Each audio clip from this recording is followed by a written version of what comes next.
Tapi pas di saat di ruang keramasan, dia itu ngomong pelan-pelan. Nah, Mbak, nanti kalau ada lihat paku di kepala saya, tolong jangan dicabut. Kamu pengen tahu, Rin, yang namanya itu bukan pemukiman warga, tapi di situ adalah tempat pemakaman umum.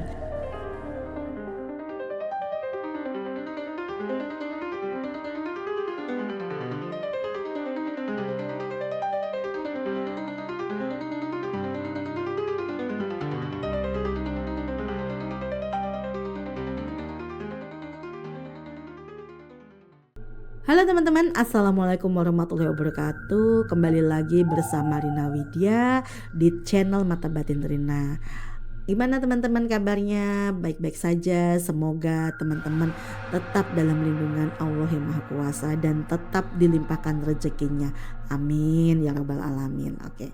Teman-teman, kali ini aku mau angkat cerita kisah nyata yang aku alami sendiri di tahun 2011, di mana waktu itu aku baru merantau di sebuah kabupaten di Jawa Tengah. Aku sebutin kotanya di daerah kota. Oke teman-teman, siapkan posisi teman-teman sambil duduk, sambil rebahan, apa sambil santai-santai gitu kan. Nah, kita mulai tanpa berlama-lama, kita mulai ceritanya capcus. Jadi kejadian ini, kisah nyata ini aku alami di tahun 2001 teman-teman. Itu sudah lama banget ya, itu kejadiannya aku masih gadis ya, itu 2001. Jadi di tahun 2001 ini aku mencoba merantau di luar kota ya kan, di daerah Kabupaten Jawa Tengah, di daerah kota P.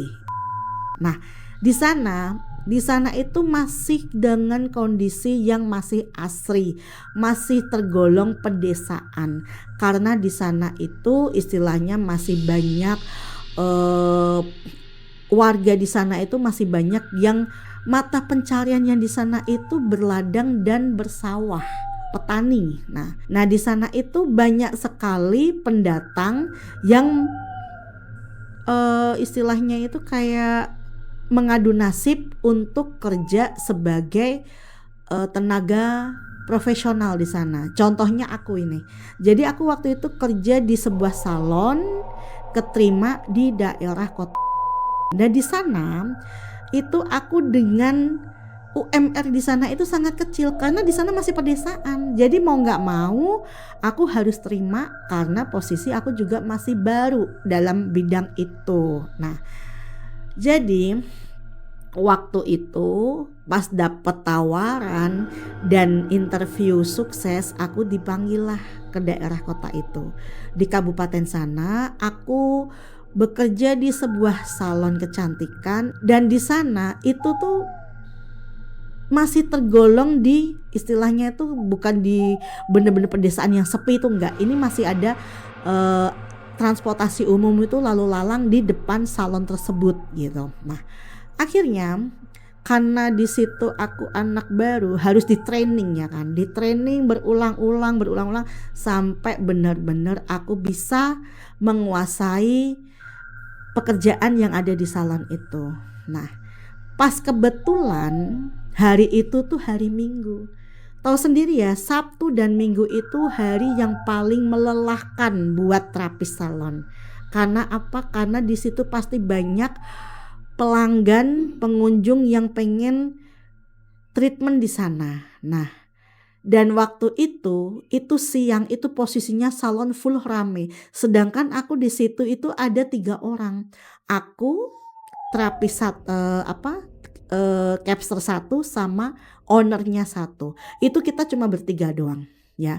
Dan itu semua sudah pegang 3-3-nya, masih ada lagi yang ngantri di belakang. Kebayang dong gimana caranya supaya itu kehandle semua tanpa membuat tamu-tamu yang lain itu, pelanggan yang lain itu jenuh menunggu giliran. Nah, akhirnya yang aku pegang itu customer yang pengen treatment kerimbat.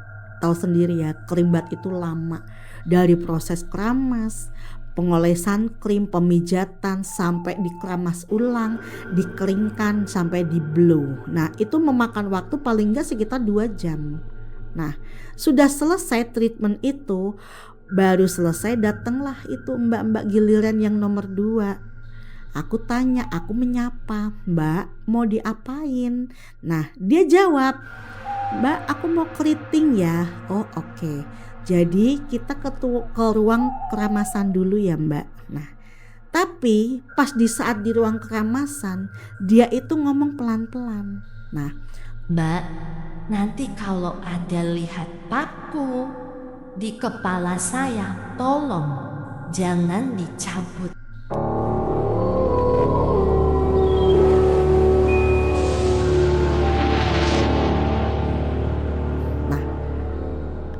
aku di saat waktu perempuan itu ngomong itu aku dibikin kayak lupa, kayak ngeblank, kayak nggak apa ya, kayak istilahnya kayak orang ngeblank, nggak konsentrasi. Jadi kayak ya biasa aja dia ngomongnya kayak begitu ya kan.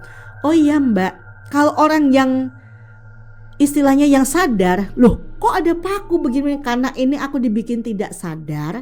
Jadi aku dibikin istilahnya mendengarkan dia tuh iya aja. Nah oke. Mbak silahkan duduk. Aku pegang kepala dia, aku cuci rambutnya kayak gitu. Dan aku tuh bener-bener tidak ngeh kepala dia tuh seperti apa, ada pakunya atau tidak. Jadi itu tuh aku dibikin kayak ngeblank. Jadi fokusnya aku tuh ya pegang rambutnya dia doang, kayak begitu. Nah selesai pas habis dikeramas, aku antar dia ke depan untuk pengisian obat, pengambilan obat kayak gitu. Aku pegang ya kan rambutnya, aku treatment sudah selesai, bener-bener dari awal sampai akhir itu tidak ada kendala teman-teman. Semua wajar semua, kayak orang seperti wajarnya orang yang treatment lah di salon kayak gitu. Nah setelah itu Mbak itu bilang, ya kan, Mbak itu tanya sama aku, "Mbak di sini baru?" "Oh iya Mbak, aku baru seminggu di sini." "Oh, gimana Mbak betah di sini? Sini kan kota kecil." "Ya betah-betahin aja Mbak, ya namanya orang kerja, mencoba keberuntungan." Nah maksud aku tuh bilang gitu, mencoba keberuntungan di sini. Nah setelah itu aku balik lagi tanya sama dia, "Loh Mbak, kayaknya Mbaknya baru lihat, Mbak rumahnya di mana?" gitu kan. Aku tanya begitu. Dia bilang, "Rumahku di jadi setelah Mbak itu tanya ke aku gitu kan, tanya betah atau tidak, aku timbalin balik nanya, "Mbak, rumahnya mana?" "Rumahku di Mbak," dia bilang kayak gitu. Oh, karena aku di situ baru, jadi aku cuma bilang oh iya gitu doang. Karena posisinya aku gak ngerti itu tempat itu di daerah mana, sebelah mana ya kan, karena aku juga baru di situ, baru seminggu. Nah akhirnya pelanggan itu selesai, dia membayar di kasir, sudah selesai, lanjut lagi. Full hari itu sama sekali istirahat cuma buat makan siang doang. Setelah maghrib ya, setelah menjelang maghrib itu kita sudah mulai break. Customer sudah berkurang ini ya kan, sudah tidak ada customer. Akhirnya bos aku manggil karena di pembukuan di situ ada tulisan keriting. Nah ditulis keriting ini ada namanya Rina. Aku dipanggil, "Rin sini." "Oh iya Mbak," aku bilang gitu. "Tadi kamu pegang keritingan?" "Iya." "Yang mana?" "Yang tadi siang Mbak," aku bilang kayak gitu.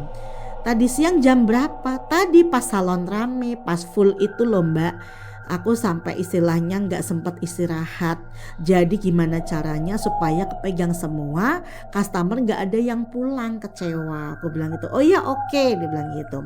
Nah bosku itu ngitung-ngitung pendapatan, gak ada yang berubah teman-teman, full semua, pendapatan semua dapat. Nah setelah dia tanya, dia bilang, "Oh ya Rin, kamu istirahat aja dulu, mungkin kamu capek, nanti habis maghrib biasanya jam-jam 7 nanti akan ada beberapa customer yang datang." Oke. Nah tiba-tiba ini teman-teman, aku duduk itu tiba-tiba aku kaget, "Mbak, kok ada yang aneh ya tadi ya?" Aku bilang gitu. "Aneh kenapa?" Tadi yang aku pegang keritingan, customer yang aku pegang keritingan tadi bilang katanya, Mbak kalau ada paku di kepalaku jangan dicabut.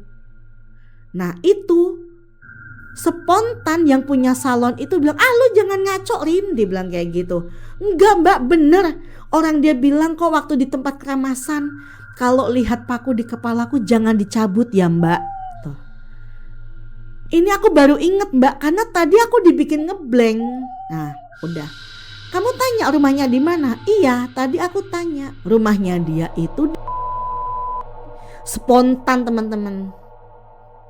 Bos aku itu ya langsung shock, langsung pucet mukanya. Hah? Kok gak salah dengar? Dia bilang kayak gitu. Enggak Mbak, kamu pengen tahu Rin, yang namanya itu bukan pemukiman warga, tapi di situ adalah tempat pemakaman umum.